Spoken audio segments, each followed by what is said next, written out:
Are you a hardworking business owner striving for success online? There is help. Welcome to the School of Internet Marketing podcast, featuring candid conversations and inspiring stories of online success. Now here's your host.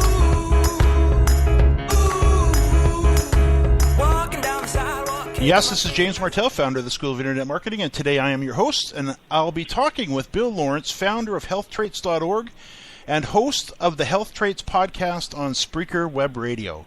Now, before Bill joins us, just a reminder to our listeners that if you have questions at any time, you can visit us on Facebook at facebook.com/GoGreatMinds.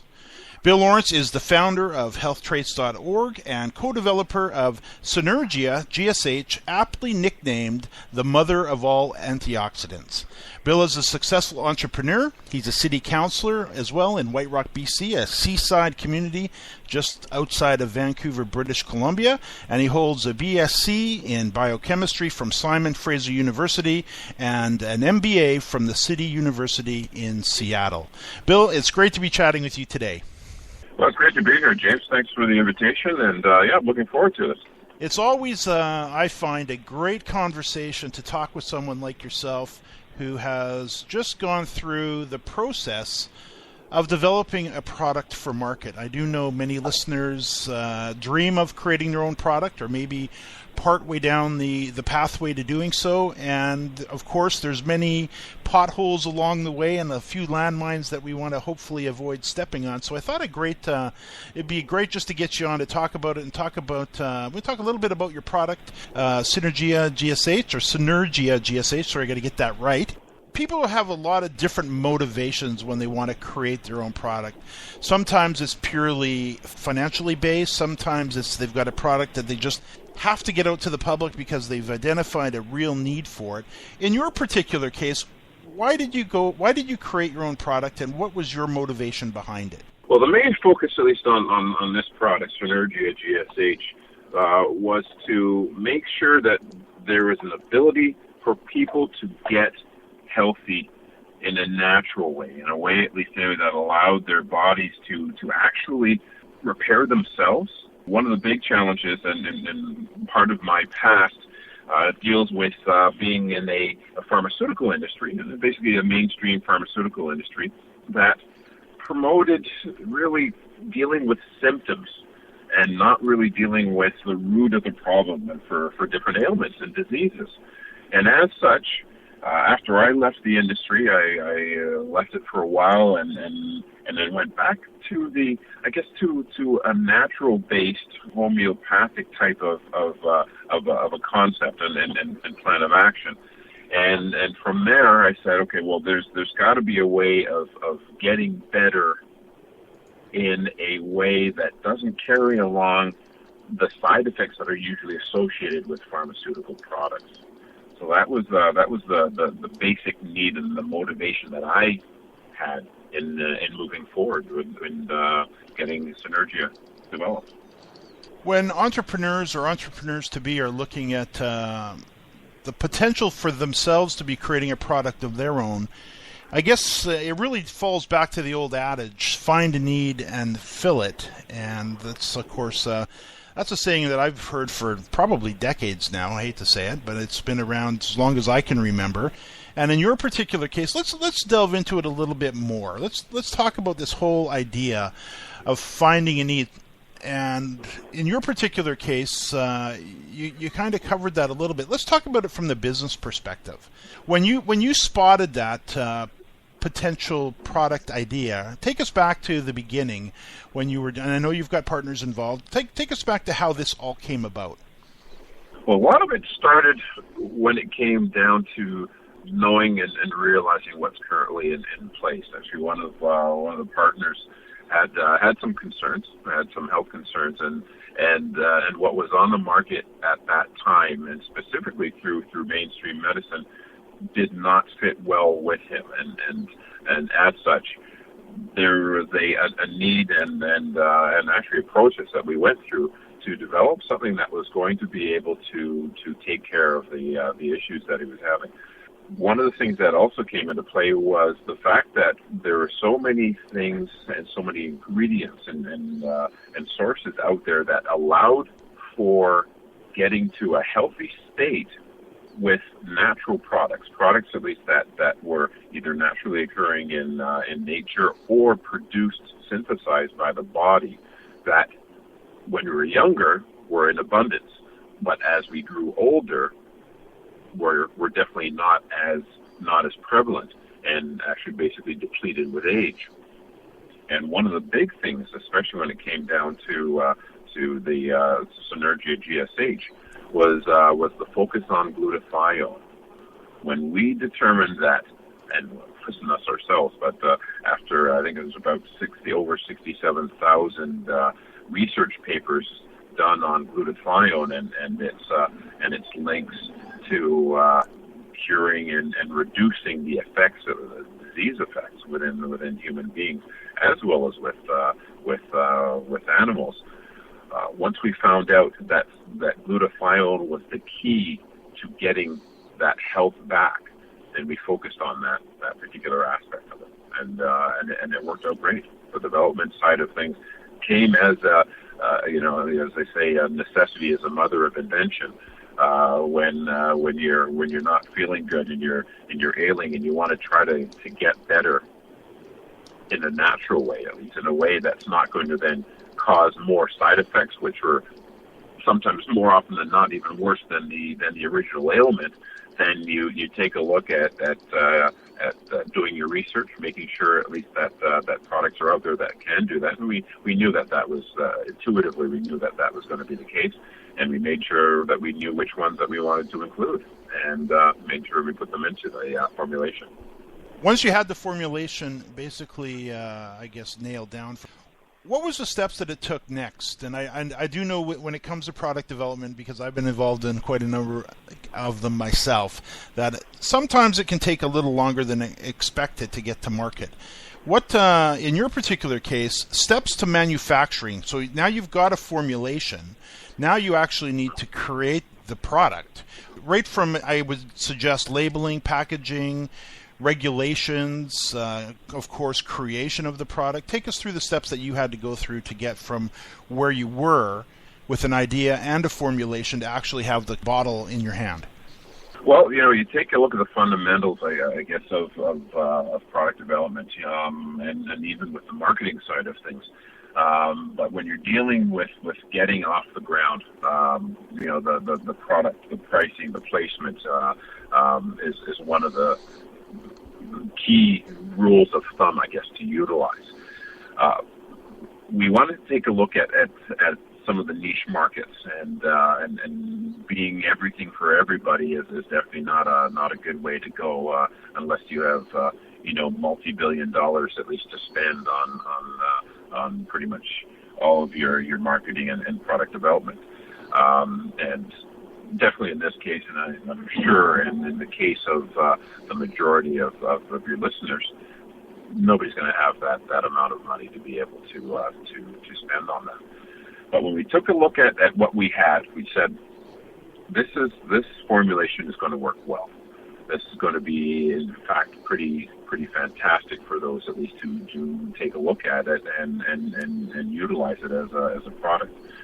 We noticed and saw that the different ingredients worked well together. Like there a lot of problems, at least with some of the pharmaceuticals that are out there right now. There's a lot of different drug interactions because people are taking different medications. Something for their heart, something for their say arthritis or something like that. And then there's always the drug interactions that come into play, let alone the warnings and side effects that they create. But you want to make sure at least that the compounds that you put together are going to work well together, and don't cause something that you don't want to have, an adverse reaction or adverse drug interaction.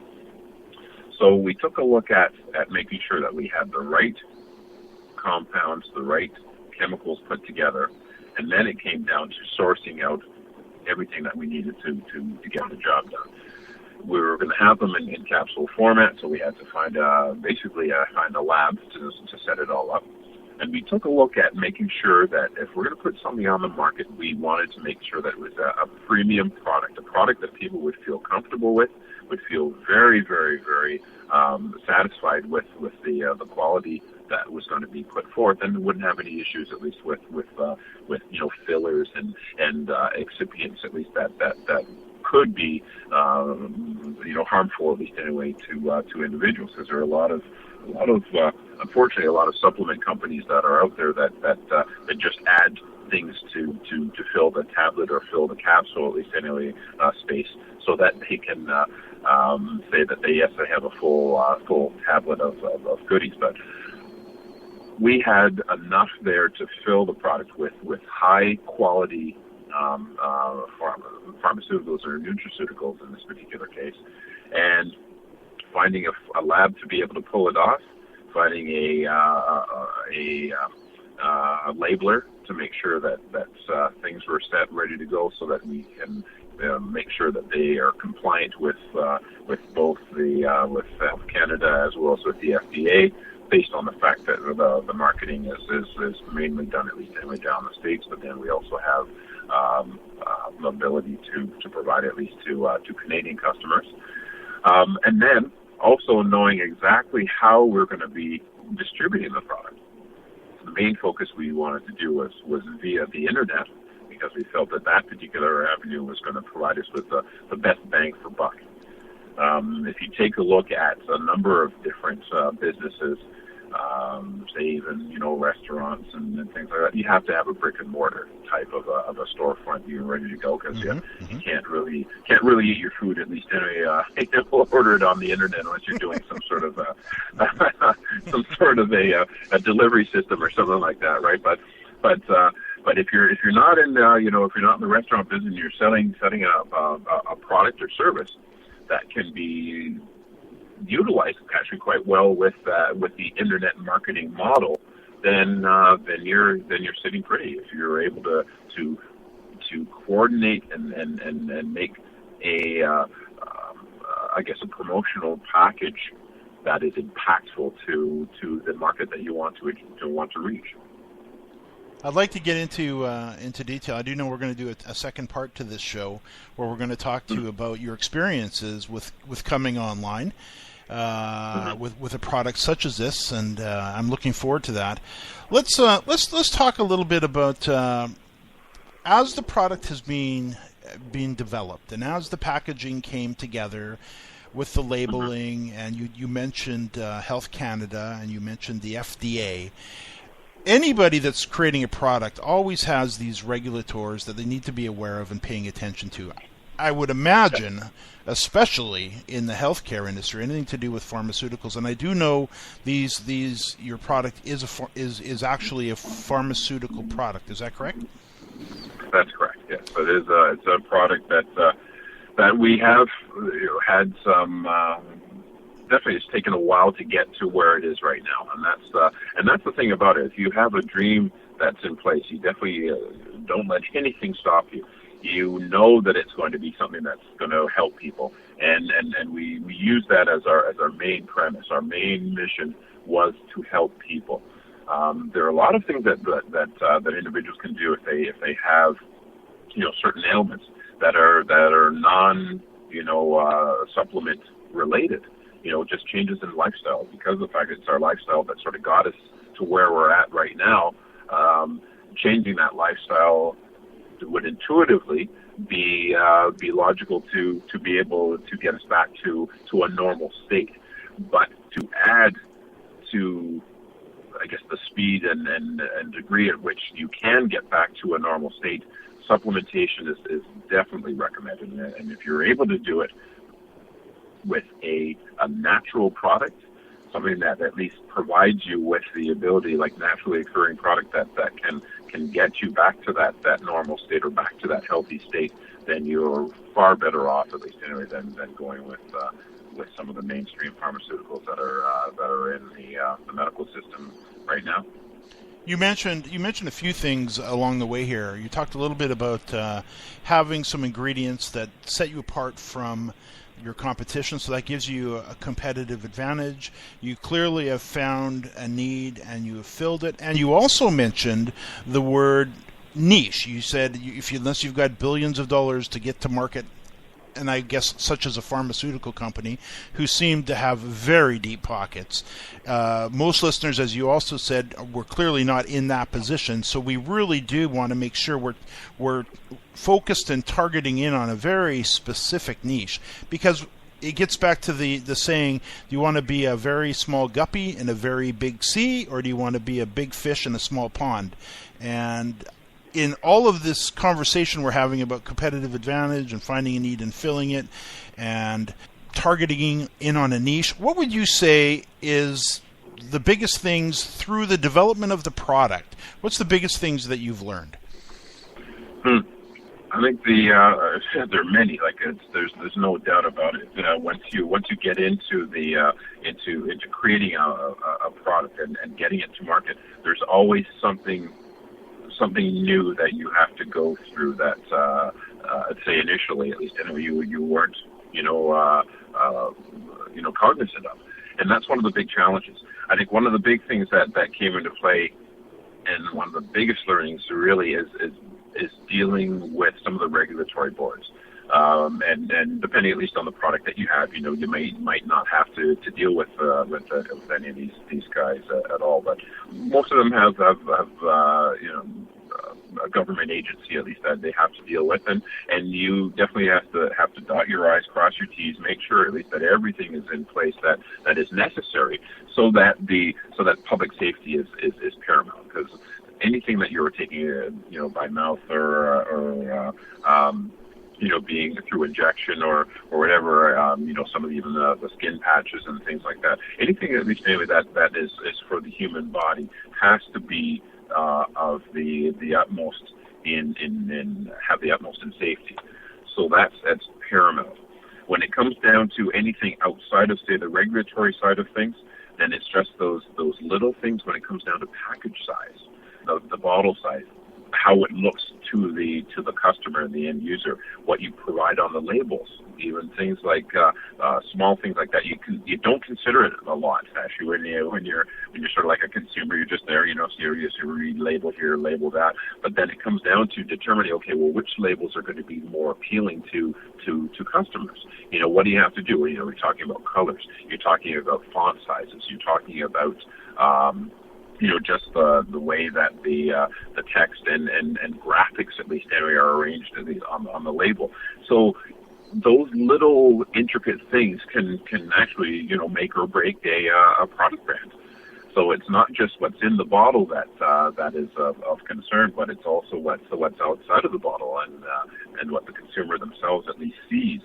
And it's actually it's a pretty good eye opener. It's actually really, really interesting, because you come down to now then the psychology and the purchasing decisions that are being made, at least by the public, when they do see a product, say, on the shelf or a product online. What information is there for them to glean? What information is there for them to assimilate? And is that information accurate and believable? And that's the big thing, at least, that comes into play, is making sure that what the customer sees in front of them is one that has the persuasive ability to get them to click on the Buy Me Now button, as well as make sure that what they are purchasing they feel very, very, very comfortable with, because you want to have a repeat customer, somebody at least who's going to be loyal and come back again, at least anyway, if they like what they see.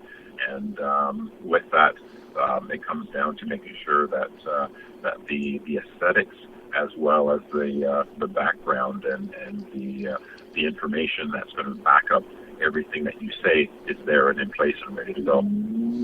How important would you say it is to be, as you clearly are, passionate about the product that you're developing? It has to be paramount.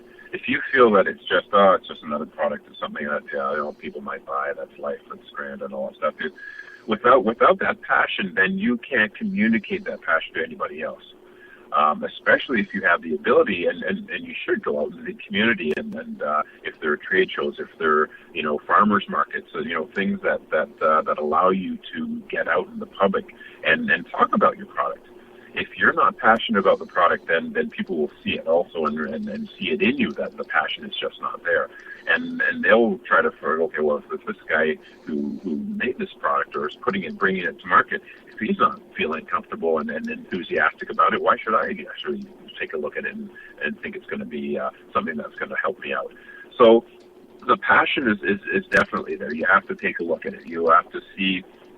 You have to be and feel it and know that you're doing something that's positive, because that's one of the big things, especially in the healthcare industry and when it comes to supplements and pharmaceuticals, and nutraceuticals, I guess in this particular case.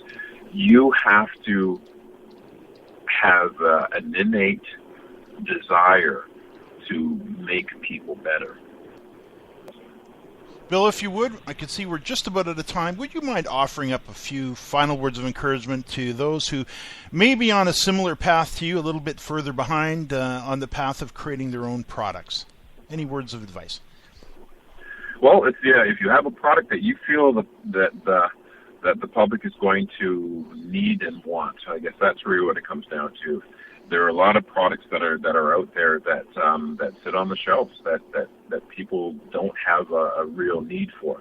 If you can determine the need for it and then focus on those individuals, as long as that market is big enough for you to prosper in, take a look at some of the players that are in there also, and try to determine, hey, are they making a living?